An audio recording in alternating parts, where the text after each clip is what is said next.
teman sekolah sudah membuat masalah. Mereka adalah Abduh dan Rudi. Setiap ada orang yang ingin masuk ke dalam kelas, mereka harus membayar uang kepada Abduh dan Rudi jikalau mereka tidak ingin mendapat sebuah pukulan di muka mereka. Dari kejauhan, terlihat 3 anak pejabat tinggi sedang berjalan menuju ke dalam kelas. Mereka adalah Dita, Vera, dan Riko. Abduh dan Rudi sudah lama menunggu mereka dari tadi. Hei, apa kabar para penjabat cilik? Buru-buru ya? Kenapa buru-buru sih? Santai aja. Kita main-main aja dulu, bener gak Ruth? Kartu lagian bel masukkan kan masih lama. Kenapa sih? Kenapa lo berdua hadang jalan kita berdua? Pura-pura nggak tahu atau lo emang nggak tahu ya? Ini kan daerah kita berdua, lo pada sebagai pendatang harus bayar pajak dong sama kita. Aturan nenek moyang kali. Ini kan sekolahan, gak ada pajak-pajakan. Emang ini sekolah punya nenek moyang. Gua aja yang bayar pajak begini nggak pernah tuh narik pajak kayak lo berdua bocah ingusan dari koloni Batan mau beli yang aneh-aneh malas gue bayar. Apa lo barusan dibilang bocah ingusan? Oke, jadi lo mau bayar nggak? Nih gua tanya sekali lagi. Bayar, enak aja bayar. Mending uang gue buat beli bakso 10 mangkuk daripada buat lo pajak. Jadi gimana bos? Hei Gentong, lo jangan sok berani main-main sama kita berdua ya. Ini tanah emang bukan tanah nenek gua, tapi ini daerah kekuasaan gua. Lo sebagai pendatang mau nggak mau harus bayar. Ya nggak apa-apa sih kalau lo bertiga nggak mau bayar. Lagian hari ini kita juga belum punya kelinci percobaan. Lo berdua mau bayar enggak? Oke, gue mau bayar. Asal lo berdua kasih kita bertiga. Lo berdua boleh masuk setelah bayar, tapi untuk si Gentong ini enggak. Kita mau main-main dulu sama dia. Lo keberatan? Gimana nih Dit? Kalau kita nggak biarin Riko sama mereka berdua, bisa-bisa kita bisa bernasib sama tuh kayak mereka. Oke, lo bisa bawa Riko. Oke. Ini duitnya. Gue aja deh yang bayar. Sorry kok, kali ini gue gak bisa bantu. Ruth, enaknya kita apain nih anak satu ini? Diceburin di kolam ikan. Sekolah aja habis itu dicoreng pakai orang Anda disuruh nari balik di depan anak-anak. Pasti nanti itu heboh banget. Wak. Oke, laksanakan bro. Tumben otak lo encer. Jangan deh Hud, nanti kalau gue pulang terus sakit gimana? Gue bisa dimarahin mami habis-habisan. Ampuni gue duh. Tak ada lampun lagi buatmu, dasar Gentong. Akhirnya, setelah mereka mengerjai Riko habis-habisan, bukannya masuk ke kelas, tapi malah bolos sekolah. Mereka menggunakan uang yang telah mereka dapati tadi untuk pergi ke diskotik. Menggunakannya untuk meminum minuman keras. Hingga akhirnya mereka pun mabuk sampai ke tengah jalan. Keesokan harinya, mereka berdua baru pulang ke rumah. Abduh yang telah lama ditunggu oleh ibunya dari tadi malam. Di mana saja kamu nak? Kenapa baru pagi ini kamu barusan pulang? Sudahlah Bu, gak usah dipikirin, malas aku ngebahasnya. Sudah, sekarang masuk yuk. Sudah ibu siapin tuh sarapan kesukaan kamu. Enggak Bu, Abduh masih kenyang kok. Sekarang Abduh minta duit aja, cuma 500.000 aja. Malas aku di rumah ngeladenin ibu yang ngomel terus. Mending Abduh pergi sama temen. Udah cepet.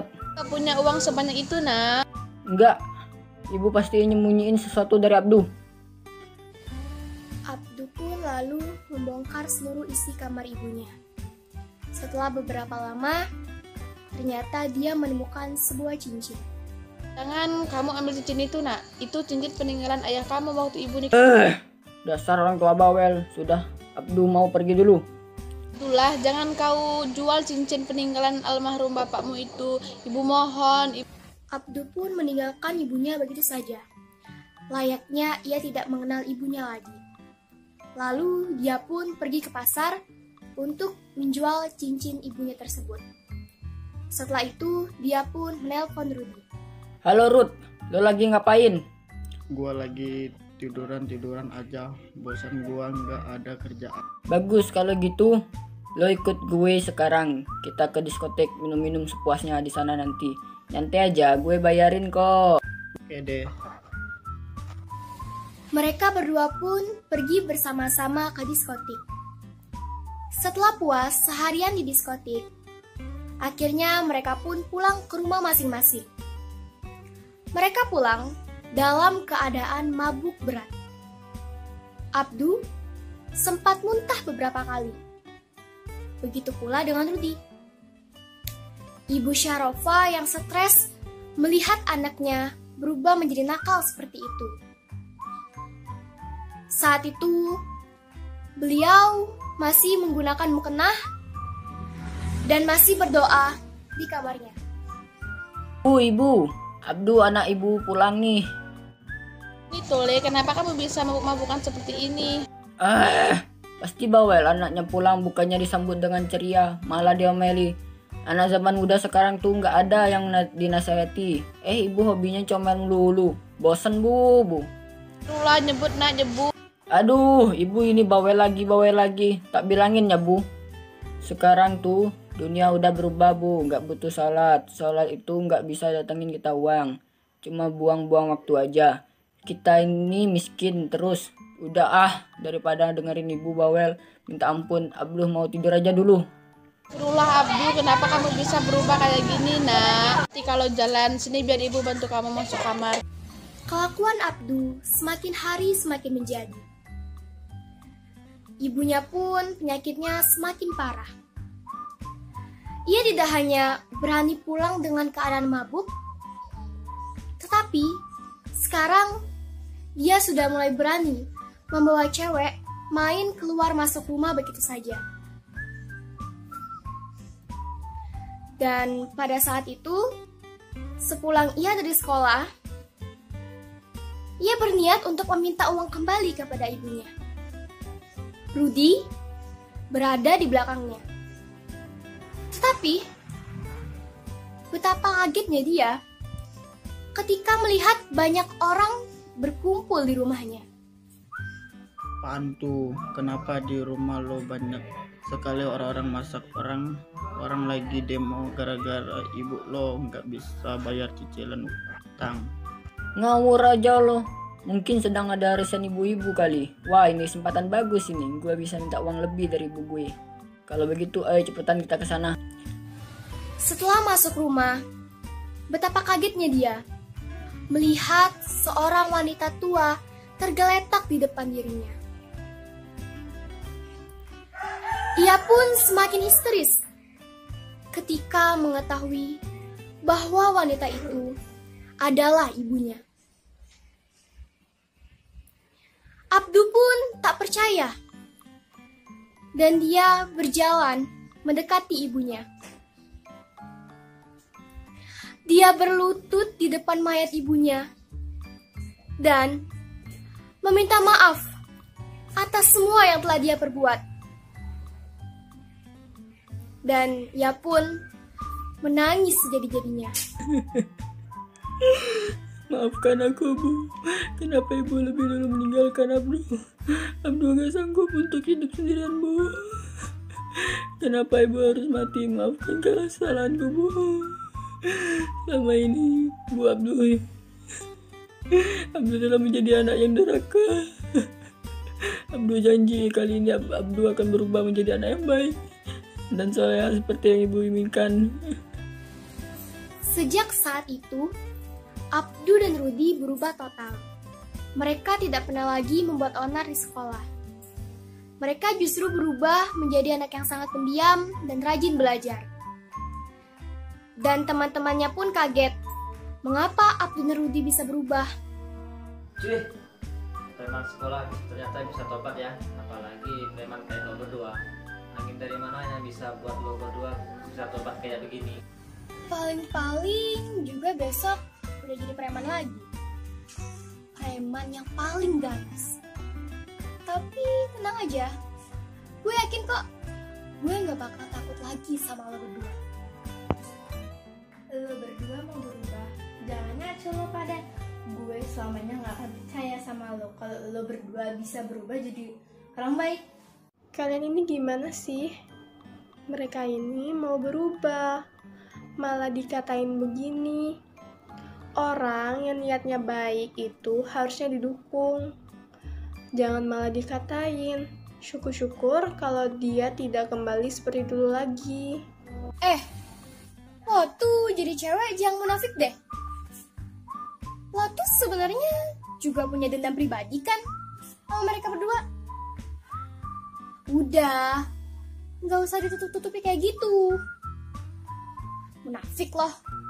Sudahlah Lil, tak usah dihiraukan mereka. Mereka memang pantas kok melakukannya. Aku memang salah kok. Untuk itu aku minta maaf pada kalian bertiga atas semua yang telah aku perbuat pada kalian. Tapi itu Benar, aku juga mau minta maaf kepada kalian semua dah. Dan kalian mau kan maafin kita berdua, kita tak ingin ada lagi permusuhan di antara kita. Gue juga males maafin mereka. Balikin dulu uang gue, terus lo minta maaf depan gue sambil sujud, baru gue bisa maafin lo. Bener banget, Bit. Gue juga gak rela tuh maafin mereka sebelum kita bisa balas semua yang udah mereka lakukan sama kita berdua. Laila, kenapa lo malah membelain gue waktu mereka bertiga ngehina gue? Bukannya kita berdua ini juga sering nyakitin hati lo. Ya, kenapa lo nggak ngeluk kita berdua, padahal lo kalau mau kita nggak akan balas kok, silakan aja. sudahlah. Tak usah kalian ungkit lagi masalah yang lalu itu. Biarlah yang lalu itu berlalu dengan sendirinya. Lagi pula, aku sudah tidak ada dendam lagi untuk kalian berdua. Malah aku juga ikut senang kalian bisa berubah seperti ini. Lo emang cewek yang baik, Lil. Jangan begitu. Suatu ketika, Abdu dan Rudi bertekad untuk menjadi siswa terbaik sekabupaten dengan memiliki nilai UN terbaik. Setelah teman-temannya tahu, mereka malah tertawa terbahak-bahak. Gue yakin ya, yang belajar tiap hari aja belum tentu jadi yang terbaik. Lo yang masih cukup kayak gitu mau jadi yang terbaik, sadar diri dong. Kita aja yang anak pejabat, les setiap hari di beberapa LBB aja, gak yakin tuh bisa masuk 5 besar sekabupaten. Lo, yang bodohnya berpangkat, mau jadi yang terbaik? Paling-paling lulus aja masih kemungkinan. Kita dari golongan anak yang tidak mampu, tapi ingat kesempatan itu datang kepada siapapun. Kalau emang lo bisa, kenapa kita tidak bisa? Ya bisa dong, kita akan sama-sama makan nasinya, masak nggak bisa nih sih. Oke, kalau gitu kita bertarung siapa yang jadi yang terbaik. Paling-paling lawan mereka berdua kita tak perlu belajar pun bisa menang. Bener nggak? Bener, gak usah belajar, paling menang. Untuk memenangkan pertarungan ini, Abdu dan Rudi harus belajar dengan giat. Tetapi permasalahannya, mereka tidak mempunyai uang sama sekali. Akhirnya mereka pun memutuskan untuk pergi ngamen pada siang hari dan belajar ekstra pada malam harinya. Bintang kecil oi di langit yang biru, amat banyak menghias angkasa. Panas banget, gua nggak kuat lagi nih. Tahan Ruth demi mendapatkan kemenangan itu. Oke deh. Ketika mereka sedang mengamen di sebuah mobil mewah hitam, mereka bertemu dengan Dita, Vera, dan Rico yang ternyata merupakan pemilik dari mobil hitam ini. Ternyata memang benar, kita tidak perlu repot-repot belajar untuk melawan mereka berdua. Kita aja yang siang-siang begini mau pergi les. Lo berdua malah ngamen di tengah jalan. Gak tau malu loh. Rudy yang dari tadi kelelahan hingga lepas kendali, akhirnya menghampiri Rico dan ingin memukulnya. Ketika hendak memukulnya, ternyata lampu merah telah berganti hijau. Rico dan teman-temannya pun berhasil melarikan diri. Sudahlah Ruth, jangan kau ambil hati. Biarlah mereka merasakan yang pernah kita rasakan sebelumnya. Sekarang gantian, biarlah kita merasakan apa yang telah mereka rasakan dulu. Jangan, jadi sabar aja, oke? Setelah mereka berdua mati-matian bekerja untuk membeli buku, akhirnya kesampaian juga. Mereka berdua belajar tekun tiap hari. Dan akhirnya mereka menjadi siswa terbaik sekabupaten. Sedangkan Vera, Dita, dan Rico tidak lulus ujian nasional lantaran terlalu meremehkannya. Selamat ya untuk kalian berdua. Sama-sama ya Lil. Aku juga mau ngucapin terima kasih buat lo yang mau nemenin kita belajar selama ini. Ya Lil, kalau misalnya kita tidak punya teman seperti kamu, mungkin kita nggak bisa jadi yang terbaik seperti ini. Allah, jangan terlalu berlebihan, namanya juga teman. Kita harus saling tolong-menolong. Lil, ngomong-ngomong, lo tahu nggak di mana Rico, Vera, sama Rukman? Kayaknya sih tadi ada di kelas. Mereka kayaknya sedih banget deh setelah tahu mereka tidak lulus. Syukurin biar mereka tahu rasa. Gimana kalau kita ke mereka aja, kita hibur mereka, kasihan mereka. Hai mem. Buat apa lo bertiga kesini? Lo mau pamer karena lo udah menang pertarungan kita? Atau lo mau ngolok-ngolok kita karena kita nggak lulus ujian nasional? Ya kok, gua datang ke sini cuma mau ngajakin lo semua makan di kantin. Habis dari tadi muka kalian murung terus sih. Gue juga mau minta maaf ya, Duh. Sama lo juga, Ruth. Lo berdua mau kan maafin gue?